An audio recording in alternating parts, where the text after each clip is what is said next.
Hello student, आप सभी का ई स्किल इंडिया के ऑनलाइन लर्निंग प्लेटफॉर्म पर मैं तरुण आपका हार्दिक स्वागत करता हूं। जैसा कि आप जानते हैं कि आप सभी के लिए अकाउंटेंसी से रिलेटेड कोर्स लाए गए हैं। ये कोर्स 12th कॉमर्स स्टूडेंट के लिए बहुत ही इंपॉर्टेंट है।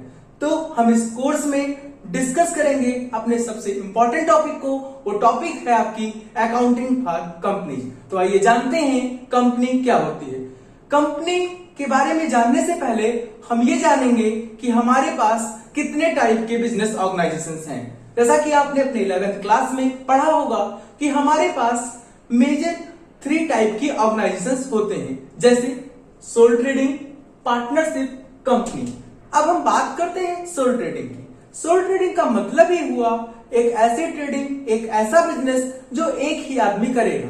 मतलब एक ही आदमी कैपिटल लाएगा और उस बिजनेस की जो भी रिस्क होगी उसे बेयर करेगा और जो होने वाली प्रॉफिट और लॉस को अकेले बेयर करेगा। हम बात करते हैं पार्टनरशिप की। पार्टनरशिप का मतलब हुआ एक ऐसा बिजनेस जहां पर एक से ज्यादा ओनर होंगे और होने वाले प्रॉफिट लॉस को आपस में एग्रीड रेशियो पर डिस्ट्रीब्यूट कर लेंगे। और इन दोनों की कुछ ना कुछ लिमिटेशंस थी।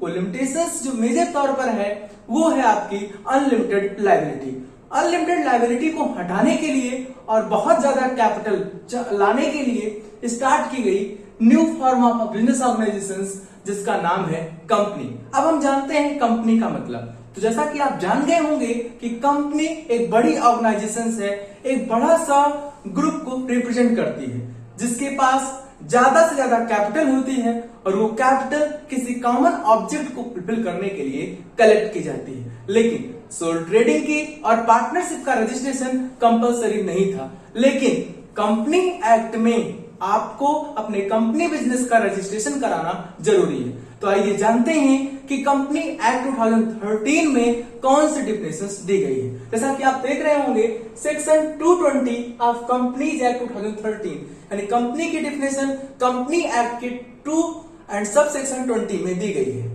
Company means a company incorporated under this act. मतलब कंपनी वही कंपनी बनेगी जिसका इनकॉर्पोरेशन, जिसका registration as per provision of company act 2013 के अकॉर्डिंग हुआ होगा या और एनी अदर प्रीवियस लॉ।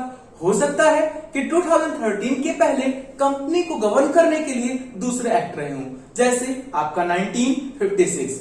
तो इसका मतलब हुआ क्या कि अगर आपको कंपनी बिजनेस स्टार्ट करना है तो आपको कंपनी एक्ट में रजिस्ट्रेशन लेना पड़ेगा। प्रेजेंट टाइम में आपका 13 है, हो सकता है कमिंग फ्यूचर कोई नया एक्ट आ जाए या पास्ट में हमारा कुछ और रहा हो। तो इस तरह से आपकी मीनिंग बनी कि एक ऐसा लार्ज ग्रुप ऑफ पीपुल जो इकट्ठा होता है, कैपिटल कंट्रीब्यूट करता है और किसी कॉमन ऑब्जेक्ट को फुलफिल करता है। तो आइए अब जानते हैं फीचर्स ऑफ कंपनी। मतलब कंपनी के कौन कौन से कैरेक्टरिस्टिक्स हैं। तो सबसे पहला ही फीचर्स आपको मिल गया होगा कि this is the large form of business. यानी कंपनी क्या है, सोल ट्रेडिंग से भी बड़ा पार्टनरशिप और पार्टनरशिप से बड़ी आपकी कंपनी। इस तरह से हुआ क्या कि सबसे बड़ी बिजनेस ऑर्गेनाइजेशन होती है। एक लार्ज ग्रुप ऑफ पीपल होता है, एक बड़ा सा एसोसिएशन होता है जिसमें लोग अपने इन्वेस्टमेंट कंट्रीब्यूट करते हैं। अब हम बात करते हैं इसके दूसरे पॉइंट की। तो अभी हमने आपको बताया कि इसका रजिस्ट्रेशन लेना जरूरी है। इट मींस ये जो होगा उसे आप कह सकते हो कि रजिस्टर्ड बॉडी होगी। रजिस्टर्ड बॉडी का मतलब ना ही सोल ट्रेडिंग को, जाहिर सी बात है कि सोल ट्रेडिंग का रजिस्ट्रेशन कराना जरूरी नहीं है। पार्टनरशिप का रजिस्ट्रेशन कराना as per partnership act 1932 optional है, कंपलसरी नहीं है। लेकिन कंपनी एक्ट का रजिस्ट्रेशन कराना कंपलसरी है। तो इसलिए ये जो भी इंस्टीट्यूट है, जो भी बिजनेस है, वो आपका रजिस्टर्ड है। अगर हम बात करें तीसरी, जैसा कि आपको मैंने पहले ही बताया कि सोल ट्रेडिंग और पार्टनरशिप के केस में जो लायबिलिटी होती है वो अनलिमिटेड होती है, लेकिन कंपनी के केस में जो आपकी लायबिलिटी है वो लिमिटेड है। अब यहाँ पर लिमिटेड का मतलब क्या हुआ, एक एग्जांपल लेते हैं। सपोज करिए मैंने कंपनी में 10 रुपए का इन्वेस्टमेंट किया, 10 रुपए का शेयर खरीदा और हमने कंपनी की जो भी कॉल्स हुई, जो भी ड्यू हुआ, हमने 9 रुपीज का पेमेंट कर दिया। हमने 10 रुपए के शेयर खरीदे हैं तो हमको 10 रुपए पे करने चाहिए, लेकिन हमने 9 का ही पेमेंट किया, तो कंपनी कभी भी किसी भी टाइम सिर्फ मुझसे 1 रुपए की डिमांड कर सकती है। इसका मतलब ये हुआ कि वो 1 रुपए से ज्यादा नहीं, मतलब ओवरऑल आप कह लीजिए कि 10 रुपए से ज्यादा नहीं। इसका मतलब क्या हुआ, कंपनी की लिमिटेड लायबिलिटी होने की वजह से जो कंपनी के शेयर होल्डर होते हैं उनकी लायबिलिटी सिर्फ फेस वैल्यू तक होती है। अब हम बात करेंगे अपने फोर्थ फैक्ट को, तो कंपनी की एक सेपरेट एंटिटी होती है। क्यों? क्योंकि कंपनी का रजिस्ट्रेशन और कंपनी का, आप इस तरह से कह लीजिए कि कंपनी का क्रिएशन और कंपनी का डिसोल्यूशन एज पर लॉ होता है। एज पर लॉ होने की वजह से कि अपनी अलग पहचान रखती है। जैसे नेचुरल पर्सन रोहन, मोहन, सोहन सबकी अलग पहचान है, वैसे भी सारी कंपनियों की अलग पहचान होती है। अब अलग पहचान होने का इसका फायदा ये होता है कि कंपनी अपने नाम से प्रॉपर्टी खरीद सकती है, कंपनी अपने नाम से प्रॉपर्टी बेच सकती है, कंपनी अपने नाम पर लोन ले सकती है। अब हम बात करते हैं अपने फिफ्थ फीचर्स को, जो आपका फीचर्स है कॉमन सील। जैसा कि आप जानते हैं कि कंपनी आपकी आर्टिफिशियल पर्सन है, क्योंकि इसको हमने खुद क्रिएट किया है। आर्टिफिशियल पर्सन है तो ये नेचुरल पर्सन की तरह वर्क अपने परफॉर्म नहीं कर सकती। अब वर्क परफॉर्म करने के लिए जरूरत है सिग्नेचर की, तो सिग्नेचर करने के लिए कंपनी कॉमन सील का यूज करती है। ये सील इस बात का गवाह होता है कि ये काम कंपनी की ओर से किया गया है। तो ये थे आपके फीचर्स। अब हम बात करेंगे काइंड्स ऑफ कंपनी की, यानी कंपनी कितने तरह की होती है। जैसा कि आप जानते होंगे कि 1956 मतलब 2013 से पहले के जो एक्ट थे उसमें कंपनी के 2 टाइप्स दिए गए थे, लेकिन एज पर कंपनी एक्ट 2013 जो आपका नया वाला है, इसमें कंपनी के कई टाइप्स दिए हैं। उन टाइप्स की बात करेंगे, है तो हमारे पास बहुत सारे बेसिस। अगर बात करें जैसे कि नेशनैलिटी बेसिस, मतलब इंडियन कंपनी, फॉरेन कंपनी। आपका हम बात करें majority basis, holding company, subsidiary company. हम बात करें अगर मेंबर के बेसिस पर तो 1 person company, private company, public company. हम बात करते हैं अगर हम गवर्नमेंट की बेसिस पर तो government company, non government company. लेकिन सिर्फ हम यहां बात करेंगे on the basis of member of company, यानी कंपनी में जो मेंबर्स होते हैं उनकी बेसिस पर कितने मेंबर होंगे। तो नए शेड्यूल के अकॉर्डिंग हमारे पास 3 तरह की कंपनियां होती हैं। एक कंपनी जिसे कहते हैं 1 पर्सन कंपनी, मतलब नए शेड्यूल के अकॉर्डिंग, नए एक्ट के अकॉर्डिंग कोई एक पर्सन भी अपने कंपनी बिजनेस को चला सकता है। दूसरा है आपका प्राइवेट कंपनी।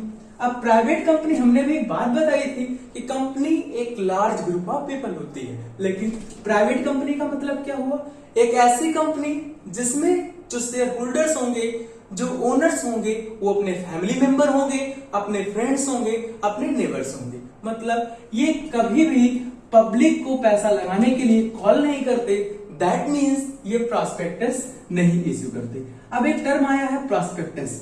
प्रॉस्पेक्टस का मतलब होता है इनविटेशन लेटर, मतलब किसी को इनवाइट करना। तो प्रॉस्पेक्टस एक टाइप का डॉक्यूमेंट है जो कंपनी कैपिटल रेज करने के लिए पब्लिक को इश्यू करती है। तो प्राइवेट कंपनी कभी भी प्रॉस्पेक्टस इश्यू नहीं करती, और इसकी जो कैपिटल होती है वो मिनिमम इसकी कैपिटल है 1 लाख रुपीज, मतलब 1 लाख रुपए से कम हो तो प्राइवेट कंपनी स्टार्ट नहीं की जा सकती।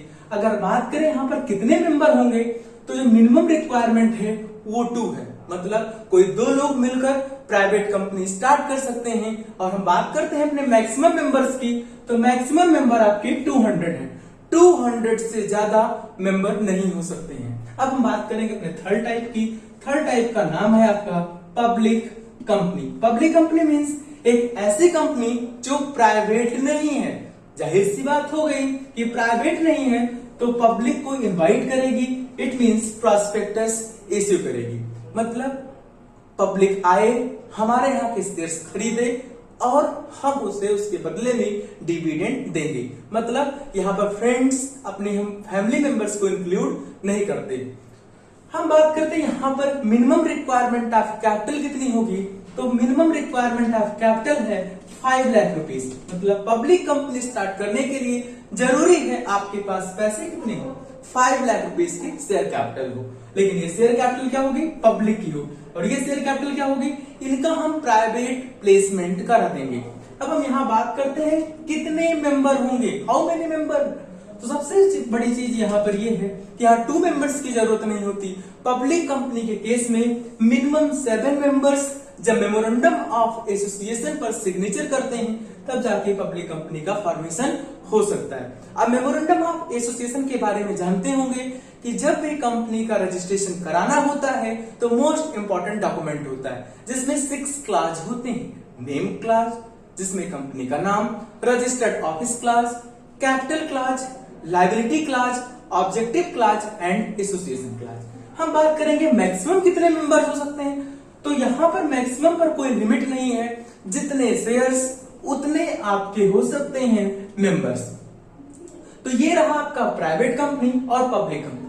अब एक बात आपको पता चली होगी कि प्राइवेट कंपनी शेयर्स यानी शेयर कैपिटल रिसीव करने के लिए वो प्रॉस्पेक्टस इश्यू नहीं करती, लेकिन पब्लिक कंपनी इश्यू करती है। तो जो भी आपको अकाउंटिंग करनी है वो पब्लिक कंपनी के केस में करनी है कि पब्लिक कंपनी अपने शेयर्स को इश्यू करने के लिए कौन से स्टेप्स फॉलो करती है। दूसरी चीज, उन स्टेप्स को फॉलो करने के बाद कौन से अकाउंटिंग ट्रीटमेंट करती है, किस किस केस में ट्रीटमेंट करती है। तो देर किस बात की, आप दिए हुए लिंक पर अपने आप को रजिस्टर करें और आने वाली क्लासेस को ज्वाइन करें। Thank you.